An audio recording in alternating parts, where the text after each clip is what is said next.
Hello, everyone, and welcome to the 4th edition of Thoughts from the Throne. First and foremost, I want to thank each and every one of you that were so complimentary about the match that we had this week, the Hardys versus the Wolves, which took place on Impact Wrestling last Friday night as they made their debut on Destination America.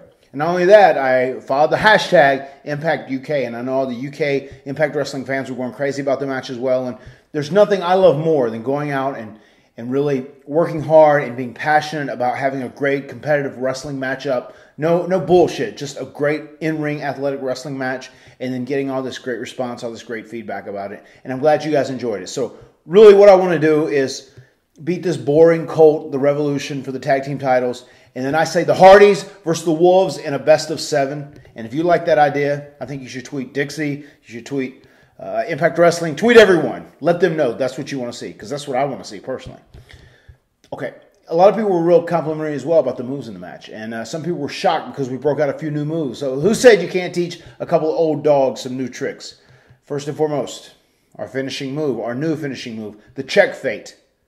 That means if that move happens, the game's over. The contest is over. The match is over. If anybody out there plays chess, you know how it goes. The last move, checkmate. Well, in wrestling, in a Hardy Boys match, if check fate happens, it's over.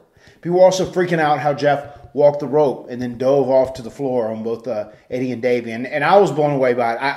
He had told me he was thinking about attempting this, and when he actually did it, I was like, oh my God, this is in front of a live TV audience. And, he just took a chance. He said, if anything bad happens and, the crowd chants at me like, you effed up, he said, oh, I'll just give it another shot. And what a great way to look at life. A lot of people have compared that to The Undertaker, and they said, The Undertaker is old school, but remember this, The Undertaker, I respect the guy and all, but he has an opponent's hand that he bounces off of when he walks the ropes. Jeff walked from turnbuckle to turnbuckle without anyone balancing him, with no balance, not even a balancing stick, and then he dove off 15 feet to the floor on the Wolves. It was incredible.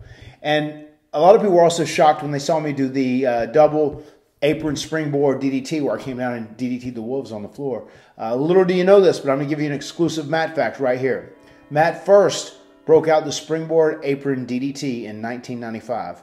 And there's footage of that. You can look it up if you're wise to it.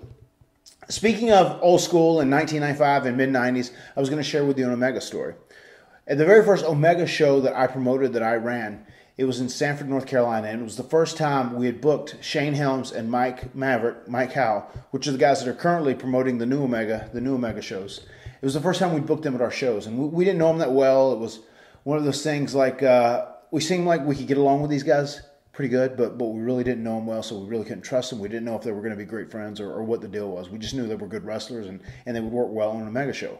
Well, they'd been on a show the night before with Manny Fernandez, and apparently they had said, hey, the next night we're booked in Sanford, when Manny had asked them, we're booked in Sanford, and Manny said, oh yeah, I'm booked there too. I'm booked there in Stanford, right? And they said, no, it's in Sanford. I don't think you'd be booked for these guys. And Manny said, no, that's where I'm booked. I'll see you guys there tomorrow. And Manny Fernandez, the Raging Bull, was very well known at this time for being an old vet who would actually go to a show and bully his way onto the show. So that day, Shane Helms got there and he told me immediately as soon as he got to the venue, he said, Matt, I just want you to know, last night we had a show. We saw Manny Fernandez after the show at a restaurant, and I think he's going to come here to the show and try and bully his way onto the show. And I was like, well, dude, I can't do it. I'm a guy in my young 20s, that has just a very small amount of money, just enough of a budget to pay the guys that are on this show, and we're just trying to make this thing successful. And Shane said, well, I just want to give you the heads up, but I want you to know we had nothing to do with it, nothing at all. He went into business for himself.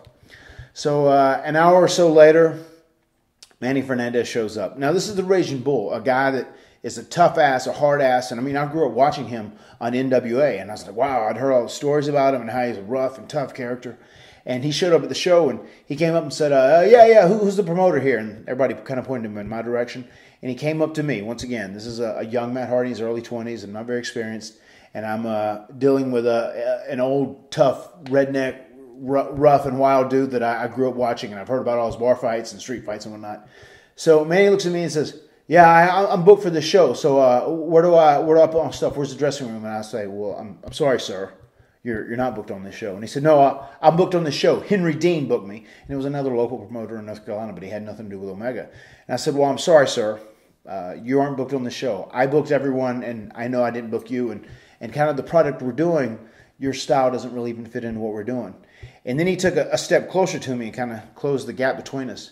And he said, well, I'm going to tell you this, kid. I was booked on the show, and I'm going to get paid tonight. And if I don't get paid, somebody is going to get their ass whooped. And then he took one more step closer and almost got nose to nose with me. He said, and it might be you. And I'd look behind me and like my crew, like Jeff, Jason Arndt, Joey Abs, Marty Garner, Champagne, Shannon Moore, Thomas Simpson, they'd all kind of like gathered behind me, kind of like joining my group, rallying behind me a little bit. And I stood my ground after Manny said, he said, somebody's going to get their ass whooped and it might be you. And my response was, which is very funny, a very respectful response for someone young in the business. I said, well, I'm sorry you feel that way, sir, but I can't use you on the show. There's no money to pay you, and you can't work on the show. I'm sorry. I'm sorry you came here. I'm sorry there was confusion. And also, I noticed Shane Helms and Mike Maverick had slid around, like even they were standing by Manny and his buddy, and they kind of got on our side, showing they were backing us, and they had my back, which was awesome. And Manny then broke down after like maybe 60 seconds of 60 seconds of uneasiness, and he said, "Okay, well then if I'm not booked on the show and there's no money to pay me, can I at least sit on my gimmick table then?"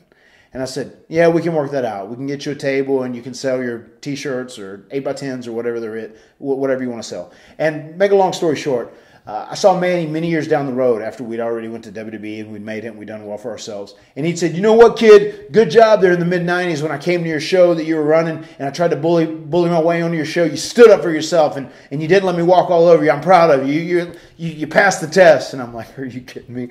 This was amazing. And I still see Manny time to time. And obviously I have no issues with him. Manny's cool in my book. And I don't have heat with anybody in the world now. But it was very, very funny. And considering I was in my early 20s and had that experience, it was a great, great learning experience and a very funny story. Lots of cool things going on. This Sunday night, I will be appearing for a company that is associated with WrestleCade. It's AML, America's Most Liked Wrestling. And I'll be wrestling in the main event, defending the WrestleCade title against X-Pac, Sean Waltman, and Zane Dawson. That happens in Winston-Salem. That's an event you don't want to miss. It's going to be great. And also following that, in the following week, I'm going to be on the UK tour. And I'm excited. Mattitude is coming back to the UK. And the UK hadn't had Mattitude since 2011. It's been 4 years. I am amped to be coming to the UK, and I'm going to try and spend a little extra time there. So I'm going to ask all you people that are from England, from Scotland, the entire UK, anything you'd like to see Matt Hardy do while I'm in the UK? Or is there any place that you would recommend I go to? Any place you would recommend I visit? I'm going to try and fly my wife over. We're going to try and hang out. We're going to do a little sightseeing and, kind of live it up in the UK while we're there. So you let me know. Comment at the bottom of this page. And also this week, don't forget Taz's new podcast. I want to also congratulate him. He's a good friend of mine. It's been ultra successful. It's went to #1 on the iTunes Sports and Recs podcast. His first 2 weeks, he had Edge, he had RVD. This week, he has me. Wednesday night, Matt Hardy will be on Taz's new podcast. And I also want to hear from each and every one of you, what do you want to hear me talk about on Thoughts from the Throne? I read through all these comments, I read through all the feedback, and I want to hear what you have to say. Thank you guys for joining me here at Thoughts from the Throne. We'll see you next week. Keep coming back. I got a family to feed. Get with it, boy.